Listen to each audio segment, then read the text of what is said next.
The last thing my wife ever said to me was, "I deserve a better life." At first, I thought she was joking. We'd been married for 7 years. We weren't rich, we didn't own a mansion. We still drove the same 10-year-old Honda we'd bought together. But we were happy.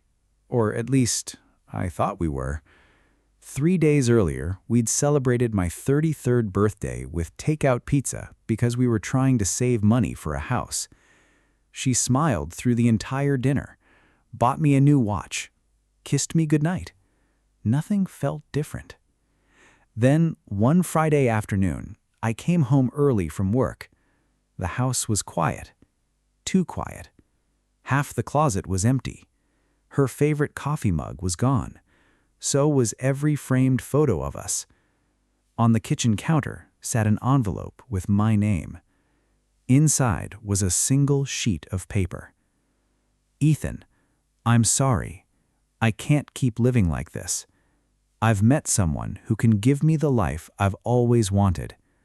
Please don't try to find me. Claire." I read the letter 3 times. It still didn't make sense. I called her. Straight to voicemail.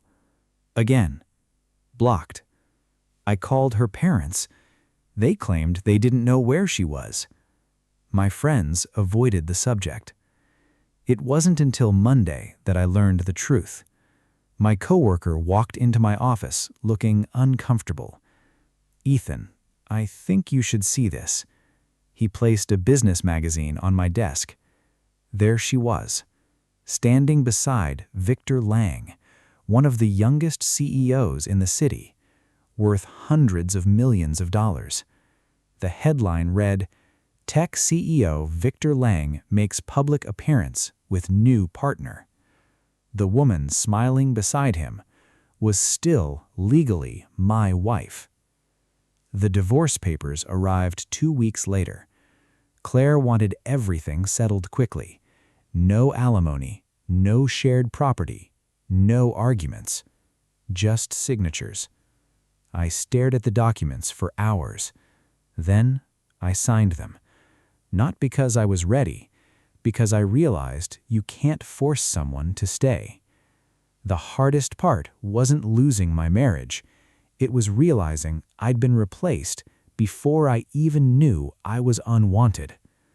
For months, I barely functioned. I went to work, came home, ate frozen dinners, watched television without remembering what I'd seen. The apartment felt painfully quiet. Every room reminded me of a life that no longer existed. Then, one evening, my older sister Emily showed up unannounced. She looked around the apartment.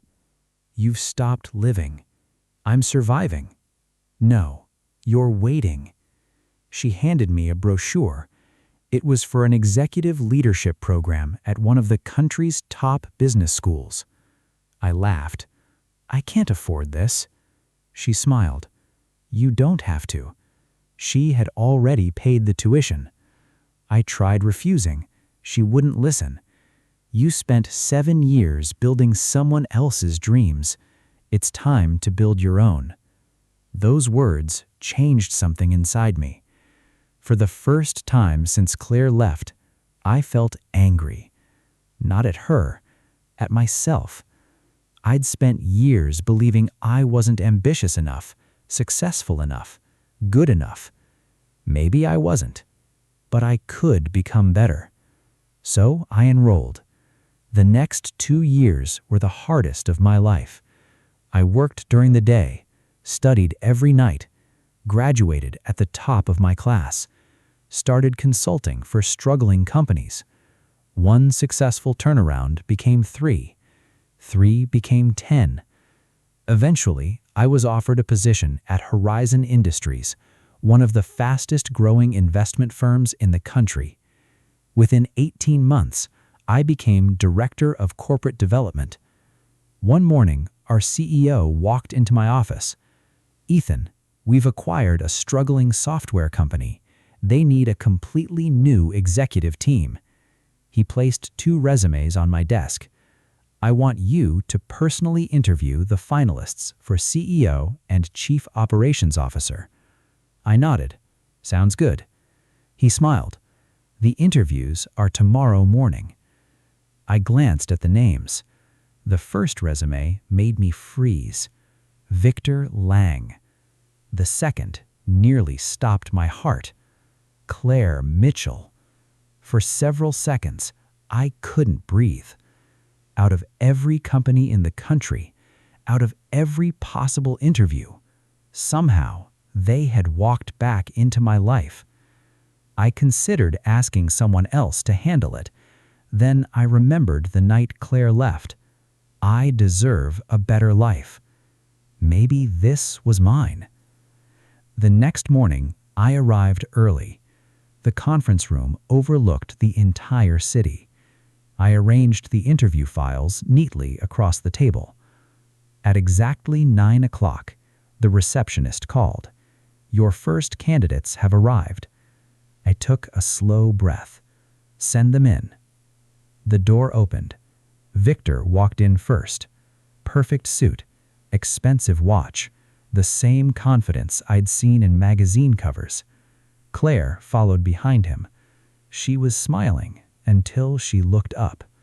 Her face turned pale instantly. "Ethan?" Victor looked between us. "You two know each other?" Before I could answer, Claire whispered, "He was my husband." The room fell completely silent. Victor slowly turned towards her. "You never told me that." She couldn't speak. I finally broke the silence. "Please, have a seat."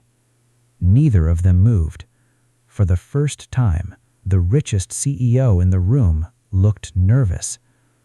I opened the resumes, then calmly said, "Let's begin the interview." Claire's hands were shaking. Victor tried to regain his confidence. He leaned forward. "I think we should address the obvious first." I closed the folder. "No, I'd rather discuss qualifications." He forced a smile. "Fair enough." The interview had barely begun when my assistant knocked on the door. "Mr. Carter, I'm sorry to interrupt, but there's something you need to see." She handed me a confidential report. It had arrived only minutes earlier from our legal department. I opened it. My expression changed immediately. Victor noticed. "What is it?" I slowly looked up, then at both of them. "This interview, I think it's over." Victor frowned. "What do you mean?" I closed the folder. "Because according to this report, one of you has been lying." The room fell silent. Victor looked at me. Claire couldn't even meet my eyes. I slowly closed the confidential report. Victor finally broke the silence. "Mr. Carter, what exactly is this about?" I leaned back in my chair. "Our legal department completed its background investigation this morning." He smiled confidently. "I'm sure everything is in order." I looked directly at him. I wish that were true. I slid the report across the table. Victor's confident smile disappeared as he read the first page. Claire leaned closer. Her face turned pale. The report detailed a pattern that Horizon Industries had uncovered during the acquisition. Victor had exaggerated the financial performance of his previous company. Several contracts listed in his resume had never existed. Revenue projections had been intentionally inflated before he sold the business to investors. None of it was criminal, but every bit of it was dishonest. Victor looked up. "Those numbers were approved by my finance department." I calmly replied, "You're the CEO. The responsibility is still yours." He tried to recover. "You can't judge my entire career over accounting disputes." "I don't. I judge people by how they respond when they're caught." For the first time, Victor had no answer. Then I turned toward Claire. "I also have a question for you." She nodded quietly. "Your resume says you served as Director of Operations." She nodded again. Were you aware of these financial reports? She hesitated. Victor interrupted. Claire wasn't involved.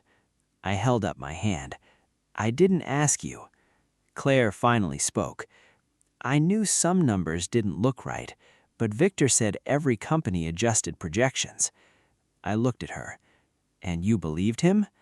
She lowered her eyes. I wanted to. The interview ended a few minutes later. Neither of them received the job. As they stood to leave, Claire quietly said, Ethan, could we talk? Victor immediately answered for her. We're leaving. She looked at him. No, I need to do this. Victor walked out without another word. Claire remained standing in the conference room. Neither of us spoke for several seconds. Finally, she whispered, I'm sorry. I looked out the window. I've heard those words before. This time I mean them. I smiled sadly. So did you the first time. She wiped away tears. I know. She sat down across from me. I thought money would solve everything. At first, it did. Trips, luxury hotels, designer clothes, private events, the life I'd always imagined. She paused. But after a while, I realized I had traded peace for appearances. Victor wasn't cruel. He wasn't abusive. But he saw every relationship as another business deal. Everything had conditions. Everything had expectations. If something stopped benefiting him, he moved on. She looked at me. I didn't understand what I'd lost until it was gone. I stayed quiet. She continued, When you were working late, I thought you weren't ambitious enough. I never noticed you were doing it so we could afford our future.